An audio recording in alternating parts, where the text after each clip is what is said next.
Em 14 de novembro de 1965, a primeira divisão de cavalaria dos Estados Unidos foi enviado ao Vale de Ia-Drang, no Vietnã do Sul. E essa batalha foi uma primeira das grandes interações que aconteceram entre as forças americanas e as forças vietnamitas, e ficou conhecida como uma das mais ferozes naquela guerra. O tenente-coronel Harold Moore, que era comandante do 1º Batalhão e do 7º Regimento de Cavalaria, liderava suas tropas em uma missão de busca e destruição. Só que logo que eles aterrissaram, eles encontraram uma cena inusitada e difícil. Havia muito mais soldados vietnamistas do que eles imaginavam. Eles estavam numa situação de morte, arriscada. E Moore entendeu que a única forma de evitar uma catástrofe era pedir suporte aéreo imediato.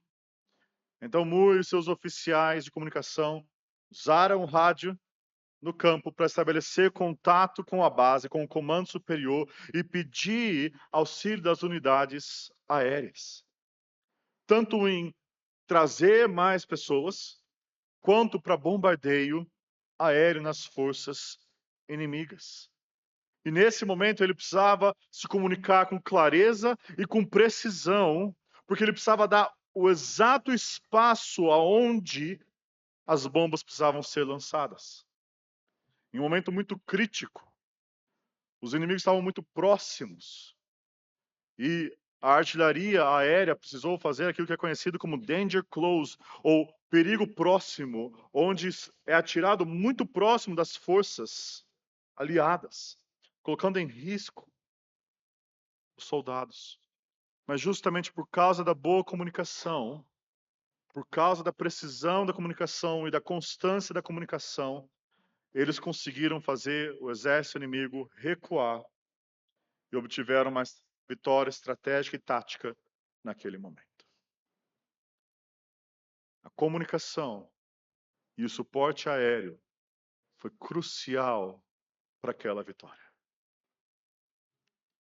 E eu me pergunto, se quando você pensa na sua vida de oração, você tem essa imagem na cabeça.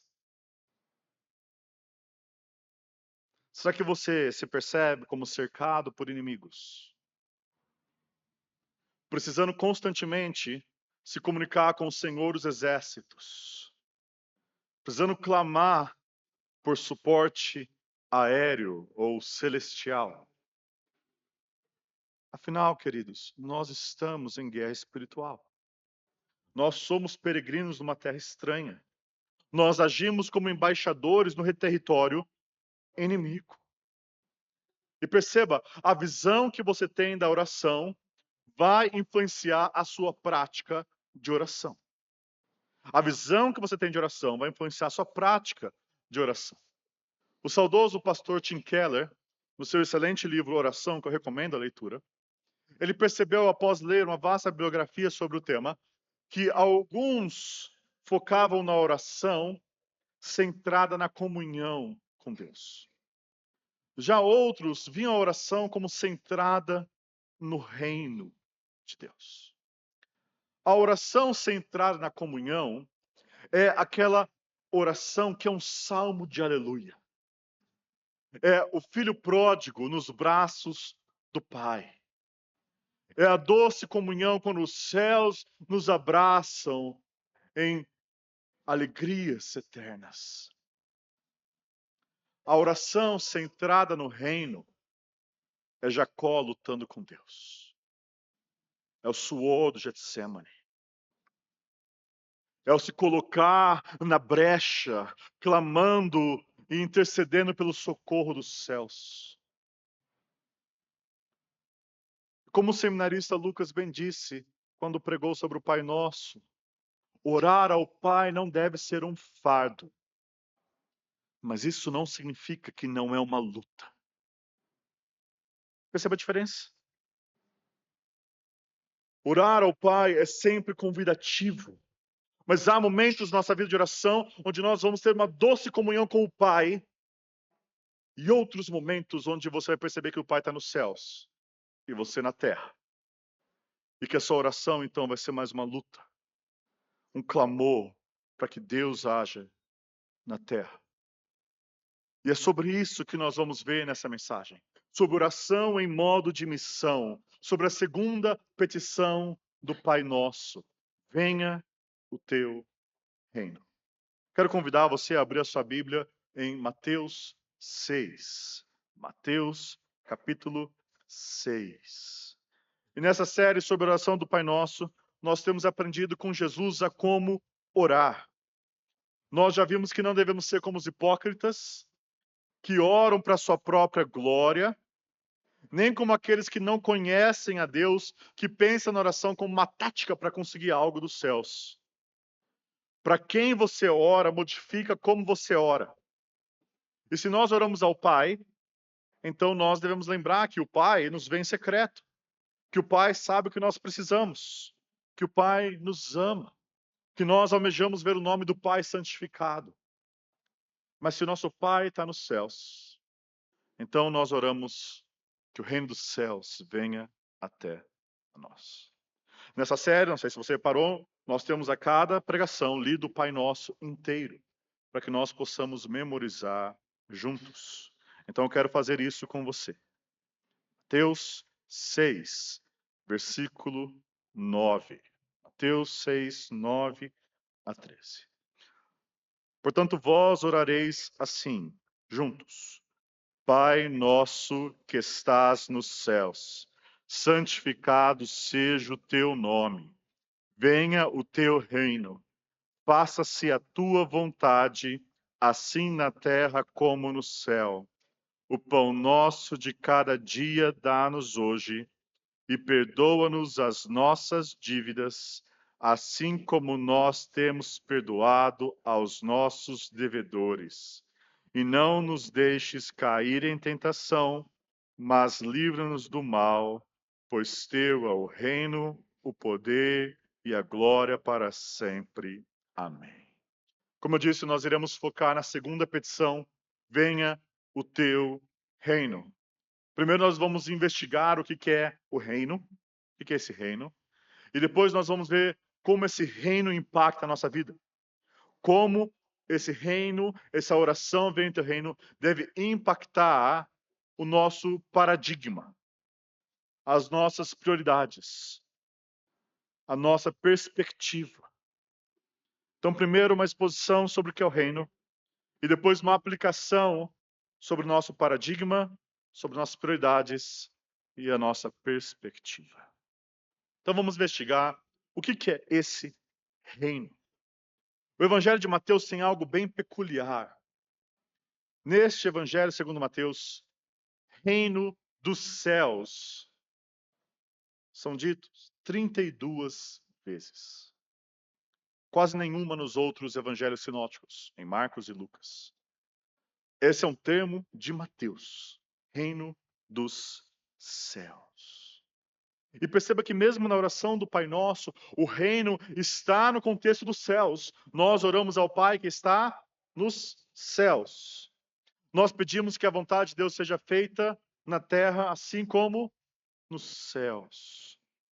Ou seja, esse reino não é o reino da terra, que não está aqui. É um reino celestial, é algo que precisa vir dos céus para a terra. Alguns capítulos atrás, Mateus registrou que os reinos deste mundo, na verdade, parecem estar sob o domínio de Satanás, porque Satanás oferece eles e a sua glória para Jesus na tentação. Parece então que Deus reina sobre os céus e o diabo reina sobre a terra. Mas como assim? Deus não é soberano sobre tudo? Deus não reina sobre tudo? Em certo aspecto, isso é verdade. Deus é o soberano sobre todas as coisas. Mas não parece ser o sentido da oração. Porque senão, não faria sentido orar, venha o teu reino, se ele já estivesse aqui. Ou seja, então o que é esse reino de Deus pelo qual nós pedimos? No contexto, nós percebemos que essas três primeiras petições elas estão bem conectadas. Santificado seja o teu nome, venha o teu reino, faça a tua vontade, assim na terra como no céu. Como que o nome de Deus é santificado? Quando o reino dele vem. Quando que o reino de Deus vem? Quando a vontade dele é feita. Ou seja, o reino de Deus é quando a autoridade de Deus é obedecida. É quando o nome de Deus é santificado. É quando Deus é tido como rei sobre nossas vidas. O reino de Deus, então, não é uma mera realidade geográfica, mas doxológica. Ou seja, não é só uma questão de céus e terra. É uma questão de aonde os joelhos se dobram diante de Deus. Ou seja, assim como nos céus a vontade de Deus é feita, nós precisamos almejar que o reino, o reinado, a autoridade, a obediência a Deus seja feita aqui na terra. No contexto maior do Evangelho segundo Mateus, nós percebemos que Mateus emoldura sua biografia do Cristo com tons reais. Lá no primeiro capítulo, Jesus é descrito como filho de Davi e filho de Abraão, como o ungido de Deus, aquele que é a semente de Abraão que vai herdar o mundo, o descendente de Davi que vai se sentar sobre o trono eterno. E no final do Evangelho de Mateus, Jesus diz que toda autoridade lhe foi dada nos céus e na terra. Eis o rei prometido. Jesus é aquele que cumpre as expectativas messiânicas do Antigo Testamento da Escritura. É aquele que herda todas as coisas. É aquele que se senta no trono. É aquele que vem trazer salvação e vitória. Os profetas, quando o povo estava no exílio, estava no pecado, corriqueiramente profetizavam que um dia o próprio Senhor Deus viria e governaria sobre o seu povo. Viria e seria o rei sobre o seu povo. Viria e libertaria o seu povo dos seus inimigos.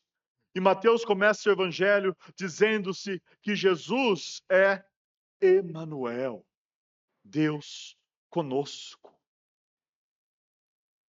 Os céus vieram. O maior suporte aéreo, a maior invasão aérea em território inimigo já aconteceu. Os céus se abriram e o Filho de Deus encarnou aqui na terra. O reino de Deus estava presente em Cristo Jesus. E é por isso que nós víamos o poder do reino na vida de Cristo. Demônios eram expulsos, enfermos eram curados, e aos pobres era anunciado o evangelho do reino. E é por isso que quando João Batista estava pregando, e quando Jesus estava pregando, eles diziam: arrependei-vos, porque está próximo o reino dos céus. Esse era o anseio dos judeus. Eles anelavam pelas consolações de Israel. Em cada culto na sinagoga, eles recitavam uma oração, o Kadish, que dizia: exaltado e santificado seja o seu grande nome no mundo, que ele criou de acordo com a sua vontade. Percebeu o santificado seja o teu nome, hein? Que ele estabeleça o seu reino e que a sua salvação floresça e seu ungido esteja próximo durante a sua vida e durante os seus dias e durante a vida de toda a casa Israel, rapidamente e em breve. E todos digam amém. Os judeus anelavam pela vinda do reino. E a ironia de tudo é que quando o rei veio, eles o rejeitaram. Porque Jesus se opôs à presunção religiosa, à presunção política, à presunção financeira daqueles que se acham alguma coisa. Jesus acusou os líderes religiosos daquela época de mascarados, hipócritas. Aqueles que fechavam a porta do reino dos céus para os outros e eles mesmos não entravam. Jesus também disse que dificilmente um rico entraria no reino dos céus, pelo amor a riquezas. E Jesus ensinou que não é o alto, não é o orgulhoso, não é aquele que se acha alguma coisa que entra no reino dos céus, mas que se nós não nos tornarmos como uma criança humilde, jamais entraríamos no reino dos céus. Não é uma espiritualidade fachada que faz alguém entrar neste reino. Jesus disse no Sermão do Monte: bem-aventurados humildes de espírito, porque deles é o reino dos céus. O reino não é dos altivos. O reino não é daqueles que confiam na sua própria religiosidade. Não é naqueles que confiam na sua própria riqueza, na sua própria força, na sua própria inteligência. O reino é daqueles que se reconhecem como falidos espiritualmente, pobres de espírito, incapazes, inúteis, que não conseguem conquistar o reino por si mesmo, que reconhecem sua falência espiritual e que assim dependem somente da graça divina que recebe pecadores. E então passam a seguir o Rei da Graça. Sabe por quê? Porque Israel esperava um rei que chegasse num cavalo branco, com tesouros terrenos, derrubasse Roma e estabelecesse o império político, destruindo as outras nações. E o principal problema deles não era Roma, não eram as outras nações. O principal problema deles era o pecado do coração deles. Eles não percebiam o que muitas vezes eles pediam. Porque orar, venha o teu reino, é extremamente perigoso. A pergunta é: de que lado do reino você está?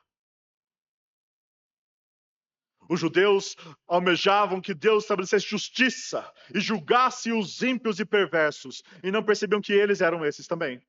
E muitas vezes nós oramos, venha o teu reino, e não percebemos que nós estamos do outro lado, como inimigos.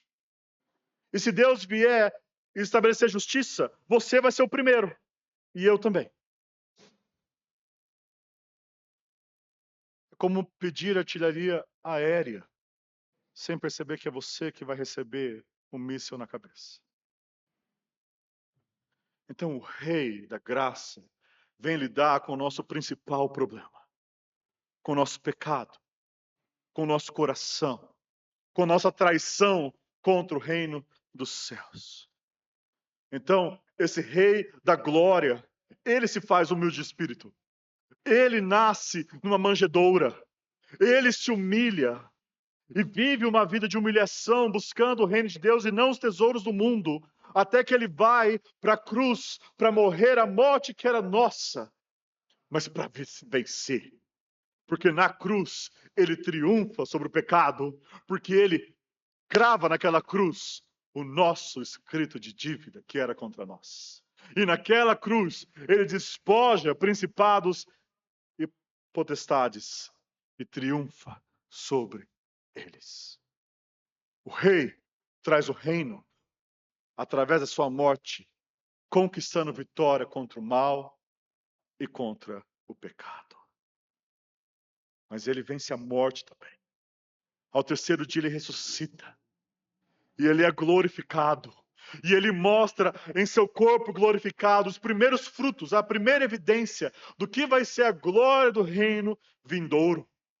E ele então sobe aos céus como rei glorioso, se assenta no trono de Deus, de onde ele vai vir para julgar vivos e mortos e trazer a plenitude do reino de Deus. Esse é o reino que nós oramos quando dizemos: venha o teu reino. E como isso impacta a nossa vida? Como isso se aplica ao nosso coração? Quero ver com vocês. Ele impacta o nosso paradigma, nossa prioridade e nossa perspectiva. Primeiro, orar, venha o teu reino, impacta o nosso paradigma. Impacta aquilo que é importante para nós. Impacta aquilo que nós desejamos, sobretudo. Então, eu quero fazer uma pergunta muito importante para você. E eu quero que você preste atenção. Essa é a pergunta mais importante da sua vida. Quando Jesus voltar e trouxer a plenitude do reino, quando ele for julgar vivos e mortos, você vai estar dentro do reino de Deus ou fora do reino de Deus? Se Jesus voltasse agora, enquanto eu estou pregando, você estaria dentro ou estaria fora? Na guerra pela sua alma, você está escravizado debaixo do reino do diabo ou encontrou a liberdade do reino dos céus? Essa guerra espiritual, de que lado do combate você está? Em obediência ao Rei Jesus ou em rebelião, seguindo a sua própria vida? Naquele dia, você vai ouvir: vinde, benditos do meu Pai, entrai na posse do reino que vos está preparado desde a fundação do mundo. Ou você vai ouvir: apartai-vos de mim, malditos, para o fogo eterno, preparado para o diabo e seus anjos. Essas são palavras de Jesus. E se hoje você não tem certeza da resposta, se você não tem plena convicção dessa resposta, eu quero clamar para que você não deixe que o diabo roube a semente do evangelho do reino que está sendo pregado agora. Não saia deste lugar sem buscar ajuda. Converse comigo, converse com um dos membros dessa igreja. Nós ficaremos felizes em apresentar Jesus para você. Porque todos nós, amados, os membros dessa igreja, todos os outros seres humanos, nós somos pecadores por natureza, culpados de uma multidão de dívidas contra Deus. Nós somos, por natureza, do reino do diabo, escravizados debaixo do império do pecado. E nós não conseguimos merecer entrar no reino dos céus por nada que a gente possa fazer. Nenhuma pretensão religiosa, prática religiosa, meditação transcendental, esmola, oração, jejum, riqueza, inteligência ou força abre a porta dos céus. A porta dos céus se abre para os quebrados, para os humildes, para aqueles que se arrependem dos seus pecados e confessam: Jesus, eu tenho vivido a minha vida como eu bem quis. Eu tenho sido rei sobre o meu coração. E eu tenho pecado. Eu me arrependo disso. E eu recebo aquilo que tu, Jesus, Rei dos Reis, fizeste na cruz por mim. Tem misericórdia de mim. Eu quero te seguir, meu. Me recebe no teu trono. Destes é o reino dos céus. Muda nosso paradigma. Porque o mundo olha para o rico e fala: eu quero ser como você é bem-aventurado. O mundo olha para o poderoso e fala: eu quero ser como você é bem-aventurado. O mundo olha para os que são alguma coisa e diz: eu quero ser como você é bem-aventurado. Deus olha para o quebrantado de coração e diz: esses são bem-aventurados. O reino muda o nosso paradigma. Jesus contou a seguinte parábola: o reino dos céus é semelhante a um tesouro oculto no campo, o qual certo homem, tendo achado, escondeu, e transbordante de alegria, vai, vende tudo que tem e compra aquele campo. Meu querido, minha querida, o reino deste mundo vai passar. Os tesouros deste mundo vão ser corroídos. E se você tem investido a sua vida nas coisas dessa terra, elas vão, como areia, vazar pelos seus dedos. Tem um reino que dá alegria eterna, inabalável, que vale muito mais qualquer coisa neste mundo. E Jesus convida você a vender tudo, não parte, tudo.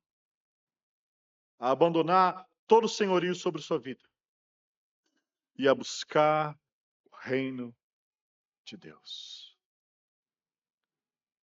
E amados, se esse reino é tão valioso, tão precioso, se precisamos vender tudo para tê-lo, porque ele merece isso, então orar, venha o teu reino, deve impactar as nossas prioridades. Perceba, nós oramos, venha o teu reino. Isso deve mudar as nossas vidas, amados. Por mais óbvio que seja, nós precisamos lembrar que a oração não é venha o meu reino. Mas como nós gostamos de buscar o nosso reino. Nós somos chamados a buscarmos o reino de Deus, o império de Cristo, o governo do Espírito Santo. Será que temos vivido e orado assim, amados? Olhe para os mestres da lei e fariseus da época de Cristo, aqueles que Jesus chama de hipócritas, que colocavam máscaras. Eles utilizavam de todo o aparato religioso, supostamente para a glória de Deus. Na verdade, para a glória deles mesmos. E não seja orgulhoso a ponto de falar, olha o que eles fizeram, eu não faço assim. Será que nós não utilizamos a nossa espiritualidade para a nossa própria vaidade? Será que, em vez de lutar pela construção do império de Deus, nós não estamos focados em construir um castelinho de areia com o nosso nome? Como eu vou saber, Vi? A pergunta pode ser respondida da seguinte forma: aonde está o foco da sua vida? Aonde está o foco da sua vida? Você tem buscado seus tesouros aonde? Nos céus ou na terra? Vocês têm preocupado mais com o nome de Deus ser santificado ou com sua própria reputação? Você se vê como um servo do rei em guerra contra o território inimigo? Ou você se comporta mais como um adolescente emburrado, mimado, sentado no sofá, ordenando que o pai faça as coisas para você? E talvez você esteja afastado da igreja, buscando suas próprias coisas, focado nos seus próprios interesses. E você se esquece que o reino de Deus não é um lugar. O reino de Deus é um povo. Buscar o reino de Deus sem estar com esse povo faz zero sentido. Eu não sei se você já viu algumas fotos daquelas catedrais góticas que tem na Europa, aqueles prédios verticais altos, muitas vezes escuros, cheios de gárgulas terríveis apontando assim para fora. E você se pergunta por que tem um monte de demônio numa igreja? O símbolo daquilo que eles queriam passar é que os demônios estavam voltados para fora. E a mensagem era: fora da igreja é o território do diabo. E lógico, não seja tão ingênuo achar que eles estavam falando daquele prédio em si. O reino de Deus é maior que essas quatro paredes. É até maior que a própria igreja. Mas entenda, a igreja é uma embaixada do reino. Se você pertence ao reino dos céus, como você vai viver longe da embaixada do reino dos céus? Se você está longe da igreja, orar vem o teu reino, é entender que você precisa estar unido e aliançado com uma igreja local. Que é através da igreja que Cristo expande o seu reino sobre a terra. Nós precisamos unir nossos irmãos para ouvirmos o decreto real na pregação, para orarmos juntos, venha o teu reino. para juntos, como um povo, sermos reino para o mundo ver. Porque Jesus ordenou que o seu povo buscasse o reino em primeiro lugar, amados. O Sermão do Monte, aqui mesmo no capítulo 6, versículo 33, o rei ordena: buscai, pois, em primeiro lugar o seu reino e a sua justiça, e todas essas coisas vos serão acrescentadas. Buscai em segundo lugar, é isso? Em terceiro lugar, é isso? Quando couber na sua agenda, é isso? É em primeiro. É acima de tudo. É antes de tudo. Porque, amado, se você buscar qualquer outro reino, vai passar. Você vai perder seu tempo. Sabe qual que é o retorno dos juros, de todos os tesouros da terra? Eu já falei isso várias vezes aqui. Se você investir todo o seu dinheiro lá na Bovespa, sabe quanto você vai economizar em 300 anos? Nada, porque nada vai ser teu. Os tesouros dessa terra passam. Pior, se você investir a sua vida nesse tesouro, eu vou te dizer, o saldo vai ser negativo. Vai ser muito pior do que você imagina. Mas os tesouros dos céus jamais passam. E sabe por que você pode priorizar o reino dos céus? Porque você está orando para o seu pai. O pai que sabe o que você precisa. O pai que alimenta as aves. O pai que veste os lírios.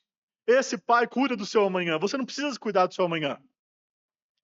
Você pode hoje buscar o reino de Deus. Isso não significa ser descuidado, não ter nenhum plano. Mas significa que você precisa reorganizar as prioridades da sua vida. Vamos ser sinceros, amados. Conforme o tempo vai passando de fé cristã, nós vamos ficando acomodados. Nós passamos a ter mais interesse numa conta bancária grande do que em mais missionários sendo sustentados. Nós estamos mais preocupados com uma promoção no emprego do que com a promoção do evangelho no mundo.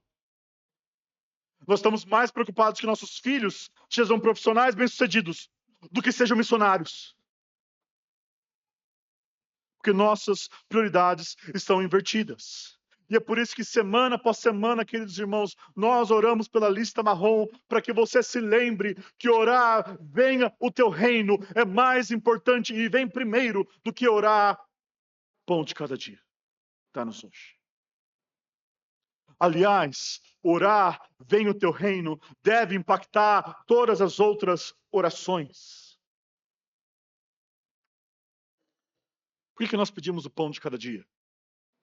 Porque você está na guerra, você precisa de suprimento. Por que nós pedimos pelo perdão dos nossos pecados?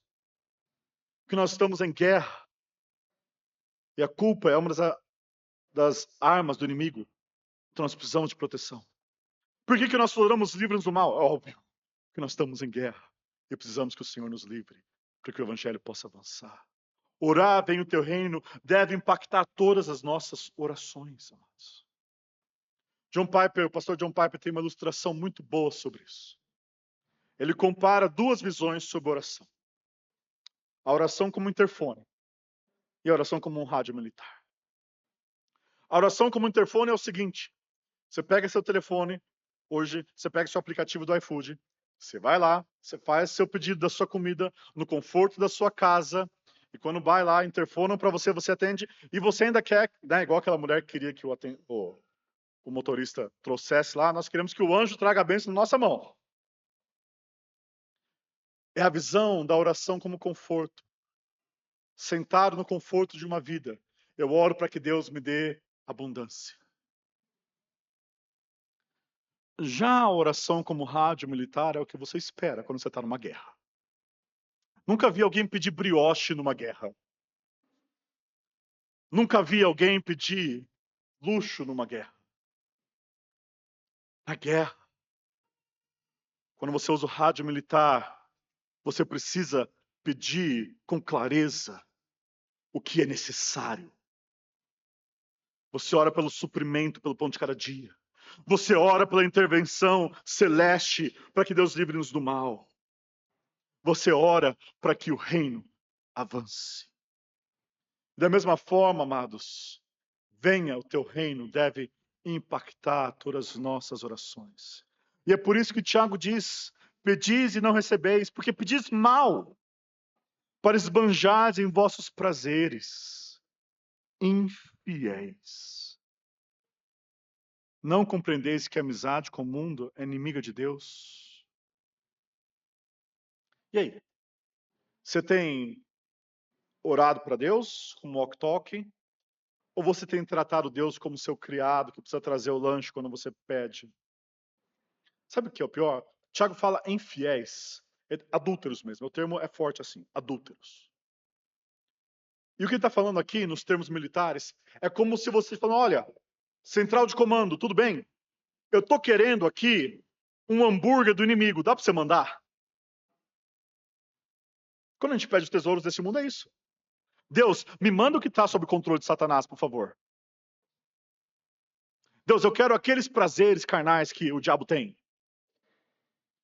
Deus, eu quero as riquezas e o poder que o diabo está distribuindo. Dessas coisas.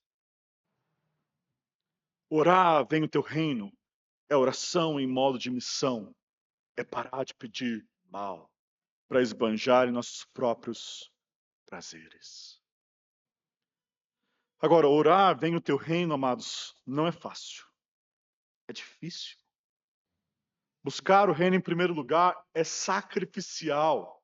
A imagem que Jesus dá para a gente não é do conforto, é do tomar a sua cruz, é de pegar a cadeira elétrica da época, colocar sobre seus ombros e caminhar.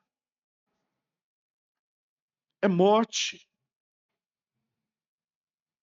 é ser humilde, é chorar, é ser manso, é ter fome e sede de justiça, é ser misericordioso, é limpar o coração, é ser pacificador, é ser perseguido.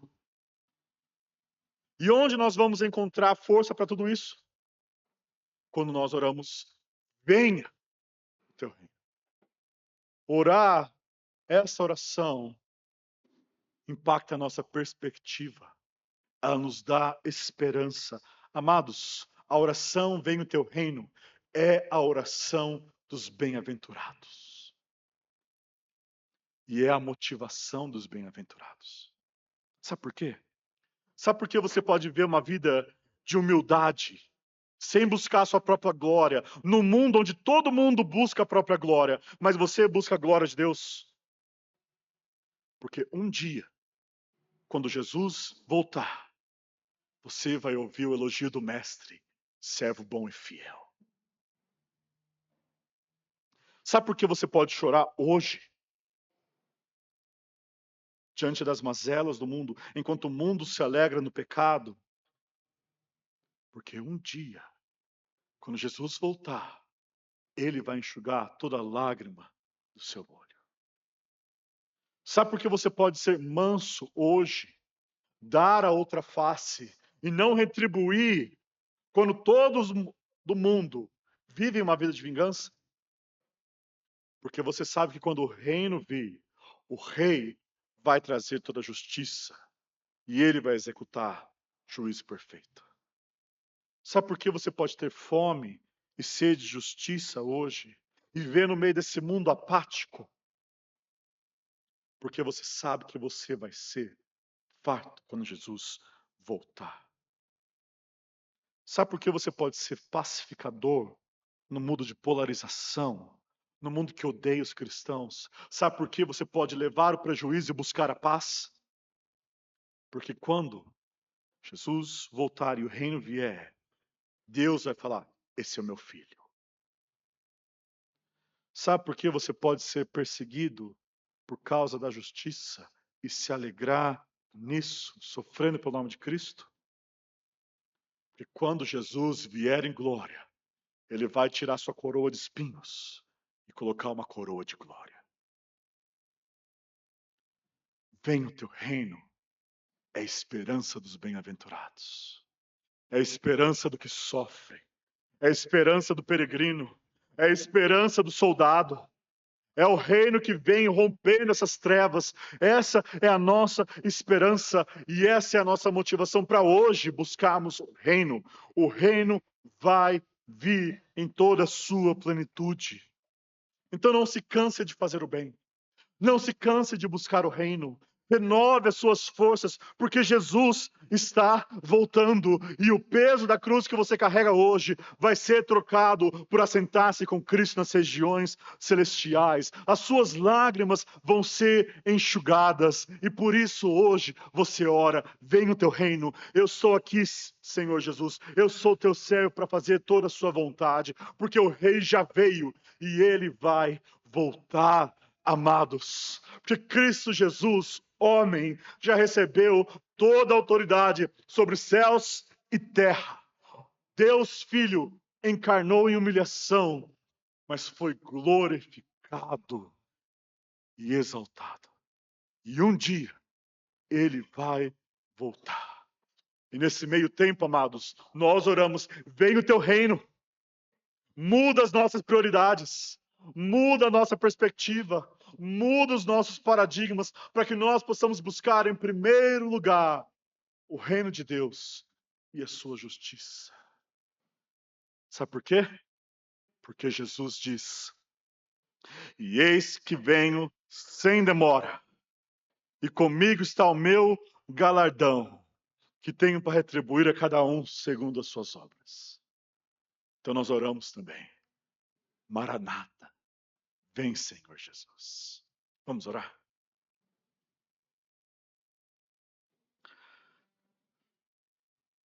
Senhor, nós queremos clamar que o teu reino venha, que a sua vontade seja feita em nossas vidas, Senhor. Que não mais vivamos para as coisas fúteis deste mundo, mas, Senhor, converte os nossos corações para ti. Senhor, tira de nós essas amarras que nos prendem, Senhor. Não nos deixe ser como a semente plantada em meio ao espinheiro, que as riquezas deste mundo sufocam, os cuidados deste mundo sufocam. Mas nós queremos frutificar para o reino 30, 60, 100 vezes mais. Jesus, muda as nossas prioridades. Muda o nosso paradigma. Muda a nossa perspectiva. Que entendamos que primeiro vem a cruz, para depois vir a glória. Em teu nome oramos. Amém.